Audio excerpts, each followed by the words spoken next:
সুমিত রায়কে খুশি না থাকলে অভিষেকের টাইম পাওয়া যাবে না। অর্ধেক কর্মীদেরকে হতাশ করা হয়েছে। এইসব সুমিত রায় জাতীয় লোকজন এরা গোটা পার্টিটার 12টা বাজিয়ে দিয়েছে।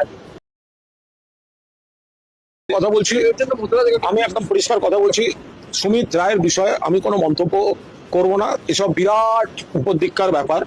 হ্যাঁ, কার্যত তিনি মানে বস, তিনি তার ফ্যান ক্লাব হয়ে গেল। সুমিত রায় ফ্যান ক্লাব, সেই ফেরে বাজগুলো কোথায়, সেগুলোকে একবার পুলিশ কান ধরে টেনে আনো যে সুমিত রায় ফ্যান ক্লাব। আর কি হচ্ছে, সুমিত রায়কে খুশি না থাকলে অভিষেকের টাইম পাওয়া যাবে না। অর্ধেক কর্মীদেরকে হতাশ করা হয়েছে। এইসব সুমিত রায় জাতীয় লোকজন এরা গোটা পার্টিটার 12টা বাজিয়ে দিয়েছে।